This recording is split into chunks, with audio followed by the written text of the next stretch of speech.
Greetings everybody, welcome to part 2, and we are tackling our first dungeon inside the Deku Tree. Now this is pretty much an introductory level, letting us get the feel of how dungeons works in a 3D environment compared to the 2Ds. And as you can see here, I almost died. That would have been embarrassing. Well folks, what I just fought was another variation of the Deku Babas. Unlike the ones we've encountered earlier when they just stick straight out, biting, looking intimidating, these actually attack you. They will try and lunge forward, and what you want to do is keep a distance until they pull back a little, and then try to attack them. And yeah, be careful because they can actually knock off half a heart. Now, you get an item depending on how you defeat them.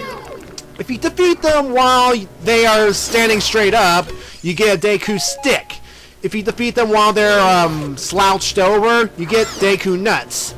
Now, Deku Nuts are these nut things that create a flash effect, and they are pretty much used for stunning enemies. So, yeah.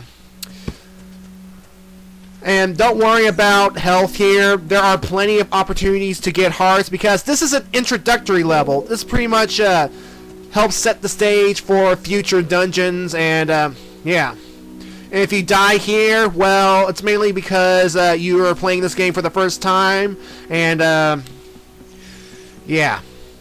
Anyway, of course, Navi will point out things that are pretty much obvious to you, like how these vines here, we can climb them on them easily, but we're going to get to that in a bit. Here, open this treasure chest, and inside we will get the dungeon map. Now the dungeon map will allow us to see every room in the dungeon, and as it explains here, blue marked areas are places we've already been to, and flashing areas are areas that we are currently in.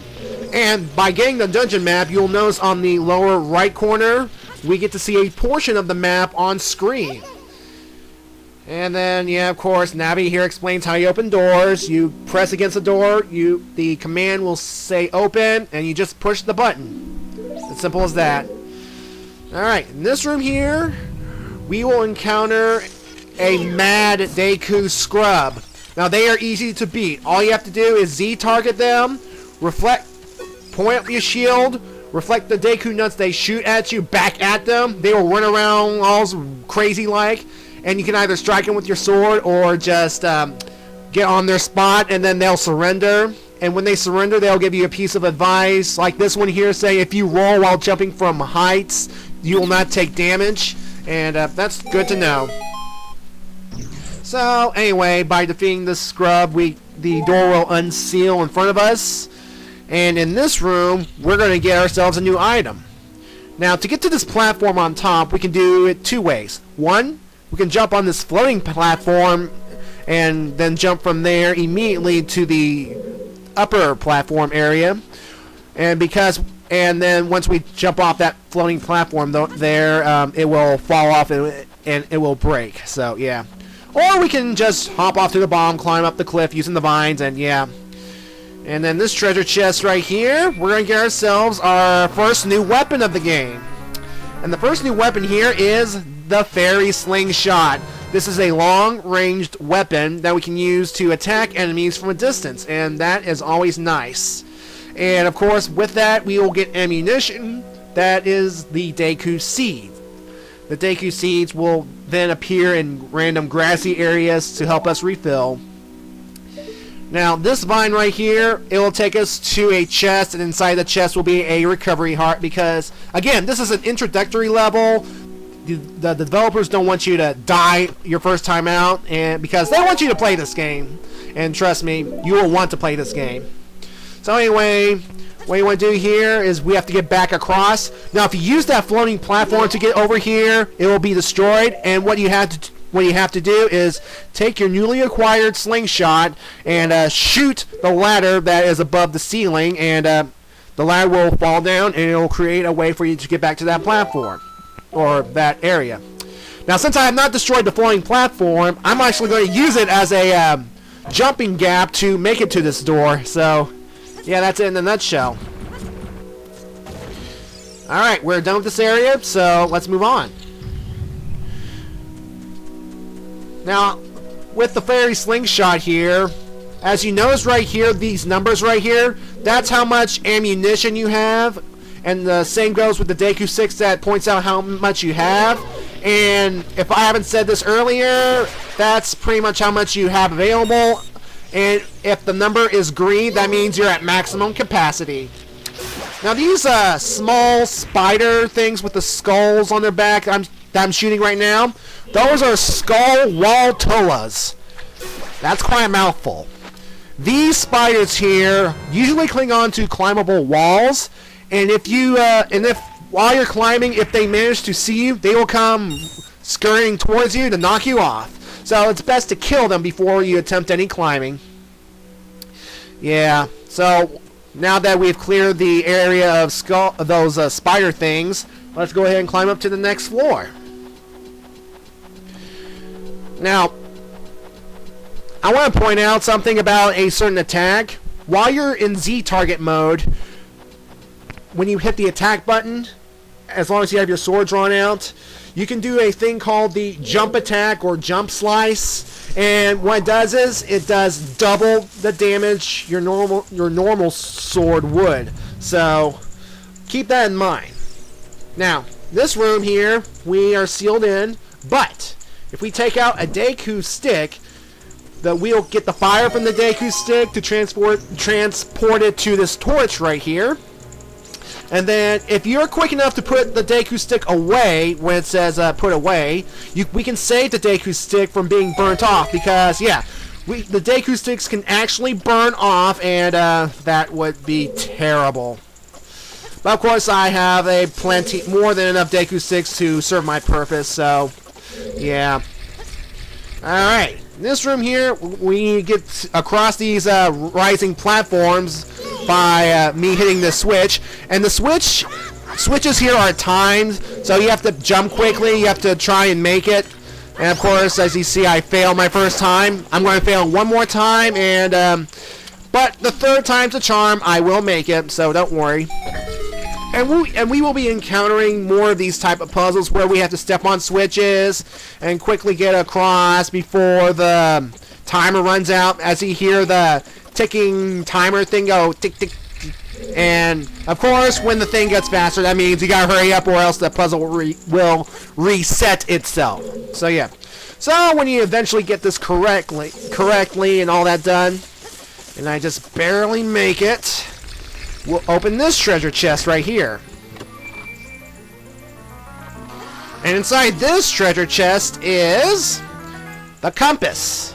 Now the compass here will now allow you to pinpoint exactly where you are. As you notice here on the little map corner screen, the yellow arrow here represents you, the red arrow represents the direction you came from, and the brown treasure chest thingy is pretty much the location of a treasure chest in this room.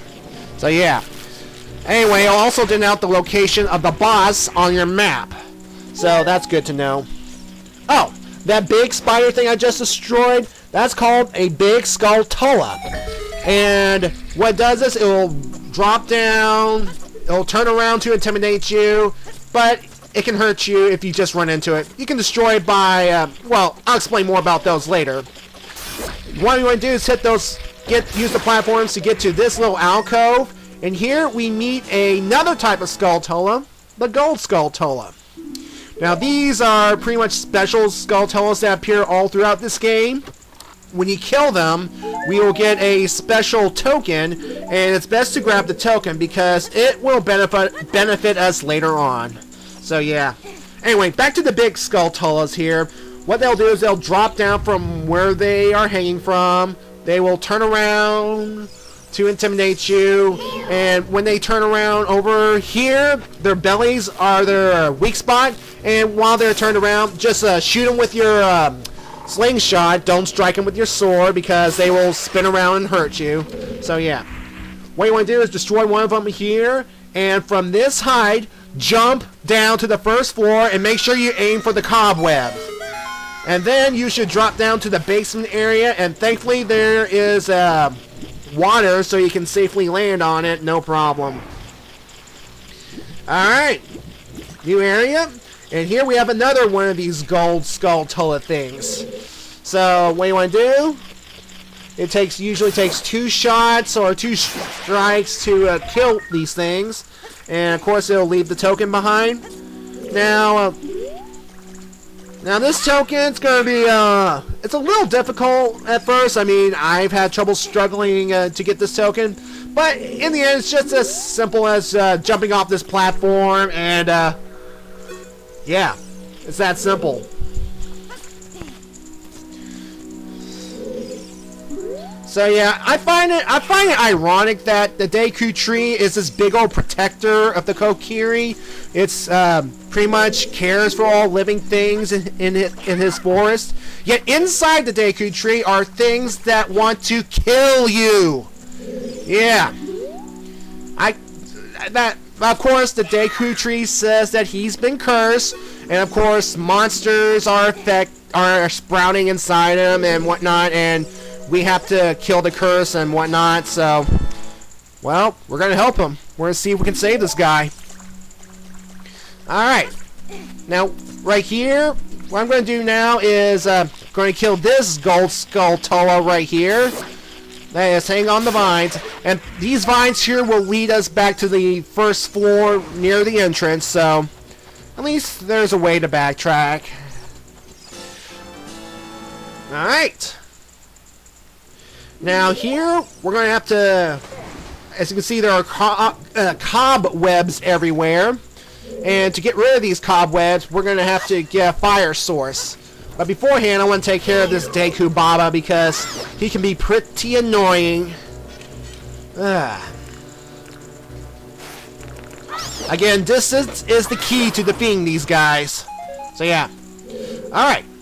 Now, to get some fire here, what we want to do is go back here to this little platform that has the pressure switch on it. Step on the switch, and it will activate this torch right here. Now take the torch and light one of your Deku sticks, and then make sure you walk on the platform that has water. I mean, there's a section of the water that you can walk on. Make sure you walk on that so you can jump across the gap and use the Deku lit stick to burn the cobwebs to proceed. Now, of course, it will sacrifice one of your Deku sticks, but I still have about 9 left. And here we have another mad scrub. Defeat it like you would the other one. And, yeah. And he will give you advice how to defeat his 3 brothers that are coming up. Yeah, we're going to have to fight 3 of these guys at the same time.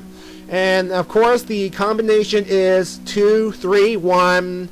And, the combination never changes every time you play the game. It's always the same. It's always 2, 3, then 1. So, yeah.